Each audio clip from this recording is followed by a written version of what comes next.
Usually हमें बताया जाता है कि अट्रैक्शन और प्यार खुद ब खुद होता है और हमारा अपने पार्टनर या क्रश को चूज करने पर कोई कंट्रोल नहीं होता। और एक हद तक ये बात सच है कि हम कॉन्शियसली सोचकर किसी से अट्रैक्ट नहीं होते, पर ऐसी बहुत सारी चॉइसेस हैं जो हम अनकॉन्शियसली या सबकॉन्शियसली ले रहे होते हैं। और आज हम इसी अंडरस्टैंडिंग के साथ उन ट्रेट्स को डिस्कस करेंगे जो एक फीमेल की साइकी एक मेल में ढूंढती है। Number 9, waist to chest ratio. एक ऐसी फिजिक जिसमें वेस्ट कम होती है, शोल्डर्स ब्रॉड होते हैं और चेस्ट मस्कुलर होती है, वो फिजिक फीमेल्स के लिए सबसे ज्यादा अट्रैक्टिव होती है। क्योंकि अपना पार्टनर चूज करते हुए फीमेल्स ऐसे कैरेक्टरिस्टिक्स को ढूंढ रही होती हैं जो higher social status, dominance, resources और प्रोटेक्शन को रिप्रेजेंट करते हैं। और मेल्स के बीच ये ट्रेट्स इंडिकेटेड होते हैं एंड्रॉइड फैट डिस्ट्रीब्यूशन से। ये वो फैट होता है जो मेल्स की अपर बॉडी में ज्यादा होता है और उन्हें एक वी शेप देता है।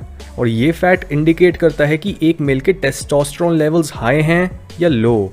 Number 8, muscles. 2005 में पब्लिश हुई एक स्टडी में देखा गया था कि मेल्स की किस टाइप की बॉडी उन मैगजीन्स में दिखाई जाती है जो मेल्स को मार्केट करी जाती हैं और किस टाइप की बॉडी उन मैगजीन्स में दिखाई जाती हैं जो फीमेल्स को मार्केट करी जाती हैं। और तब ये चीज कंफर्म हो गई कि फीमेल्स को मस्कुलर लड़के बहुत पसंद हैं। हाउएवर मेल्स की मैगजीन में दिखाई बॉडी ज्यादा मस्कुलर थी। ये फाइंडिंग हमें बताती है कि मेल्स एक ज्यादा मस्कुलर बॉडी को अपना आइडियल मानते हैं, जबकि फीमेल्स को मसल्स सिर्फ एक हद तक ही पसंद आती हैं। एक दूसरी स्टडी में देखा गया कि फीमेल्स के लिए मेल्स की सबसे अट्रैक्टिव बॉडी कॉम्पोजिशन वो थी जिसमें वो सबसे ज्यादा हेल्दी और एथलेटिक लग रहे थे। यानी एक लीन और मस्कुलर फिजिक मेल अट्रैक्शन का स्वीट स्पॉट है। Number 7, height.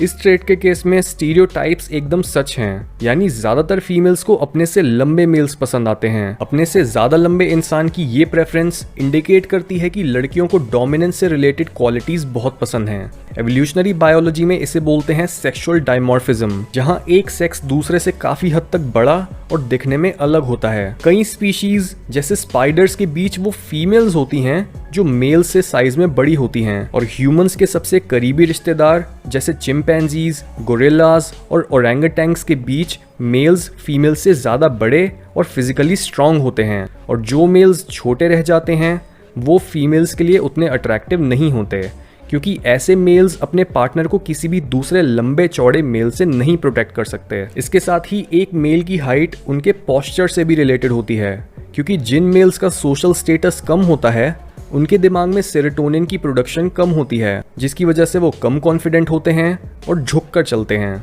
Number 6, flat abs. Science बताती है कि मेल्स में फैट के बढ़ने के साथ साथ उनका टेस्टोस्टेरोन कम होने लगता है। और फिजिकल अट्रैक्शन पर बेस्ड रिसर्च भी यही बताती है कि जिन मेल्स का पेट थोड़ा सा बाहर होता है वो फीमेल्स को सबसे कम अट्रैक्टिव लगते हैं। हाउएवर इसका मतलब ये नहीं है कि फीमेल्स को अपने पार्टनर में एकदम ब्लॉकी एब्स चाहिए होती हैं, क्योंकि अपनी अब्डोमिनल मसल्स को इतना डेवलप करने और विजुअली इतना शार्प बनाने के लिए आपको अपनी body fat percentage healthy level से भी नीचे ले जानी पड़ेगी और इससे भी मेल्स का टेस्टोस्टेरोन कम होता है। इसी वजह से ज्यादातर फीमेल्स के लिए सबसे अट्रैक्टिव टाइप की एब्स होती हैं फ्लैट एब्स, जो आपकी ऑप्टिमम हेल्थ को रिप्रेजेंट करती हैं। Number 5, jaw, eyebrows and chin. ज्यादातर केसेस में फीमेल्स किसी मेल को पहली नजर में देखकर ही ये बता सकती हैं कि वो कितना मैस्कुलिन है और उसका टेस्टोस्टेरोन ज्यादा है या कम। इसका सबसे इजी क्लू हमें अपनी जॉ और आईब्रोज में मिलता है, क्योंकि हाई टेस्टोस्टेरोन और एक low fat body percentage males की जॉ को एक चिजल्ड लुक दे देती हैं और साथ ही उनकी आईब्रोज भी ज्यादा डेंस और स्ट्रॉन्ग लगने लगती हैं। इसके साथ ही एक इंसान की जॉ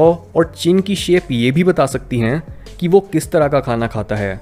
जैसे सॉफ्ट फूड्स आपकी जॉ को भी सॉफ्ट अपीयरेंस दे सकते हैं, जबकि मीट जिसे ज्यादा चबाना पड़ता है उसमें प्रोटीन और विटामिन B12 जैसे इंपॉर्टेंट न्यूट्रिएंट्स भी ज्यादा होते हैं और वो आपकी जॉ को एक शार्प अपीयरेंस देते हैं। और इस तरह की डाइट एक मेल को ज्यादा अट्रैक्टिव बनाती है। Number 4, maturity. यानी हर वो ट्रेट जो एक मेल को ज्यादा मैच्योर और ओल्डर लुकिंग अपीयरेंस देता है वो भी फीमेल्स को अट्रैक्टिव लगते हैं। और ये स्पेशली ट्रू है यंगर फीमेल्स के लिए, क्योंकि एक ऐसा मेल जिसकी एज चाहे कुछ भी हो पर वो मैच्योर दिखता है, वो ये सिग्नल करता है कि वो बाकी लड़कों से ज्यादा वाइज, रिलायबल और फाइनेंशियली स्टेबल है। यानी इवन अगर एक फीमेल अपनी एज के मेल को ही अपना पार्टनर बना ले जो ज्यादा मैच्योर दिखता है, तो उस लड़की की साइकी इस पार्टनर से सेटिस्फाइड होगी, क्योंकि उस लड़के की मैच्योर अपीयरेंस उसकी रिलायबिलिटी को सिंबलाइज करती है। इसके साथ ही हम यहाँ पर प्रोजेक्शन की भी बात कर सकते हैं, क्योंकि हमारे दिमाग में इस चीज़ की समझ कि हमारा पार्टनर कैसा होना चाहिए वो अपने पेरेंट्स को देखकर ही आती है।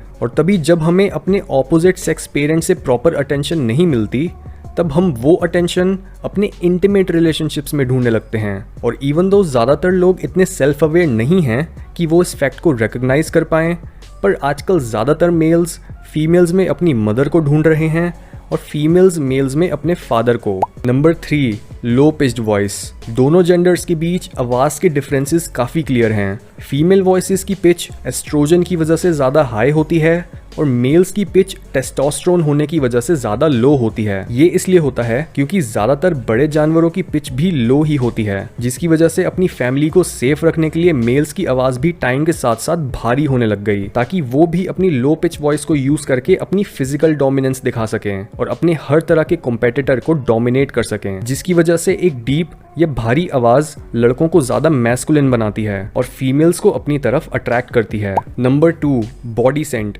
कई स्टडीज़ बताती हैं कि जब फीमेल्स को अलग अलग मेल्स की नेचुरल सेंट स्मेल कराई जाती है, तब वो बिना उस मेल को देखे ही ये बता सकती हैं कि वो मेल दिखने में भी अट्रैक्टिव होगा, क्योंकि उसकी बॉडी ओडोर भी इतनी प्लेजेंट है। ये इसलिए क्योंकि हमारी बॉडी ओडोर ऑपोजिट सेक्स को मेनली 2 सिग्नल्स दे रही होती है, यानी हमारी डाइट और हमारी फेशियल सिमेट्री। यानी जो मेल्स अपनी डाइट में प्रोटीन और वेजिटेबल्स ज़्यादा लेते हैं और सिंपल कार्बोहाइड्रेट्स को अवॉइड करते हैं, उनकी बॉडी ओडोर फीमेल्स को ज़्यादा पसंद आती है। Number 1, facial symmetry. ये एक ऐसा ट्रेट है जो मेल्स और फीमेल्स दोनों के लिए इम्पॉर्टेंट है, क्योंकि हमारी फेशियल सिमेट्री हमारी जीन्स की क्वालिटी को रिप्रेजेंट करती है। इसके ऊपर से फीमेल्स के केस में वो सिमेट्री से कितना अट्रैक्ट होती हैं ये उनकी मंथली साइकिल पर डिपेंड करता है, क्योंकि जब एक फीमेल अपनी फर्टिलिटी के पीक पर होती हैं तब वो सिमेट्रिकल फेसेस से सबसे ज़्यादा अट्रैक्ट होती हैं। यहाँ तक कि एक स्टडी में तो ये भी देखा गया कि जिन फीमेल्स के पार्टनर्स के फेस ज़्यादा सिमेट्रिकल थे, उन्होंने ज़्यादा कॉपुलेटरी ऑर्गेजम्स एक्सपीरियंस करे, बजाय उन फीमेल्स के जिनके पार्टनर्स के फेस एसिमेट्रिकल थे। इसके साथ ही एक फीमेल अपने आप को जितना अट्रैक्टिव मानती है, वो उतना ही अपने पोटेंशियल मेट्स में फेशियल सिमेट्री पर एम्फसाइज करेगी और उन्हें उसी बेसिस पर रैंक करेगी।